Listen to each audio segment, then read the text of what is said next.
भगवान को पति के रूप में पाने के लिए मां कात्यायनी का व्रत करना प्रारंभ किया। जब भगवान का व्रत करने के लिए सूर्य उदय होने से पूर्व ही सारी गोपियां यमुना जी में नग्न होकर स्नान करने लगती हैं। तो भगवान विचार करते हैं कि एक तो गोपियां पुण्य का काम कर रही हैं, लेकिन पुण्य के साथ साथ पाप के भागीदारी भी बन रही हैं। अरे निर्वस्त्र होकर गोपियां जो हैं यमुना जी में स्नान करती हैं, इससे वरुण देव जो है क्रोधित होते हैं, इसका घोर पाप लगता है। गोपियों को सबक तो सिखाना ही पड़ेगा। भगवान जाते हैं और सारी गोपियों के वस्त्र को चुरा कर कदम के वृक्ष पर जो है रख देते हैं और सुंदर मधुर जो है बांसुरी की तान का आनंद लेते हुए मधुर बंशी बजाते हुए जो है समय बीता। गोपियां स्नान करके यमुना जी से बाहर आई तो देखा गोपियों ने कि यहाँ तो वस्त्र है ही नहीं। गोपियों ने देखा कहीं कोई चोर ले तो नहीं गया। अरे लोग सोना चांदी चोरी करते हैं, हीरे जवाहरात चुराते हैं, गाड़ी बंगला को चुराते हैं, लेकिन ब्रज में ये कौन सी लीला है, कौन सा चोर घुस आया जिसने वस्त्रों को ही चुरा लिया।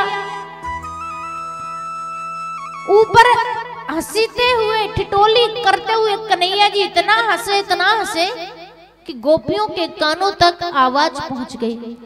देखा तिरछी नजर करके भगवान बैठे हुए हैं वृक्ष की डाली पर और हंस रहे हैं। बांसुरी की तान जो है सबको आनंदित कर रही है। बोले कन्हैया हो ना हो, तूने ही वस्तु चुराए हैं? बोले हाँ। बहुत अच्छी बात है, बिना कहे ही समझ गए गोपियों तुम बड़ी समझदार हो। बोले क्यों चुराए? बोले बस तुम्हें भगवान को पति के रूप में पाना था, सो लो में आ गया।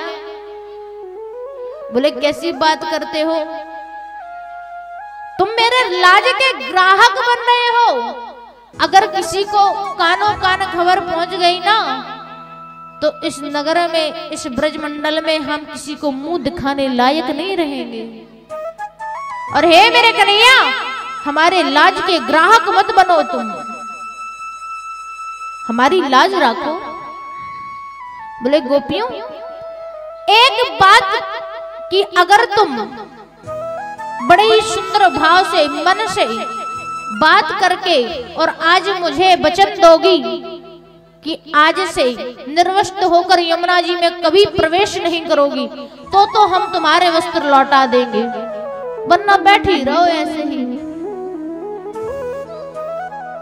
गोपियां कहते हैं कि कन्हैया हम तुम्हें वचन देते हैं, आज के बाद जो है निर्वस्त्र होकर हम यमुना जी में कभी नहीं जाएंगे। बोले गोपियों तुम मां कात्यायनी का पूजन प्रभु को पाने के लिए कर रहे हो, लेकिन निर्वस्त्र होकर जो है वरुण देव का अपमान करते हो, जल देवता का अपमान करते हो, तो जितना तो तुम पुण्य नहीं कमाओगे उतना तो तुम पाप कमा लोगी। ऐसी गलती कभी मत करना गोपियों। और ये हर गोपी हर नारी को शिक्षा देते हुए भगवान कहते हैं कि आगे भी कोई भी स्त्री कोई भी नारियां जो है कभी भी निर्वस्त्र होकर स्नान ना करें, क्योंकि इस कारण से जो है भगवान वरुण देवता जो है क्रोधित होते हैं। फिर कहते हैं जल की वृष्टि नहीं होती है, सूखा पड़ा हुआ है, इसी कारण सूखा पड़ता है। आज भगवान ने गोपियों से वचन लिया और वचन लेकर के गोपियों के वस्त्र लौटा दिए।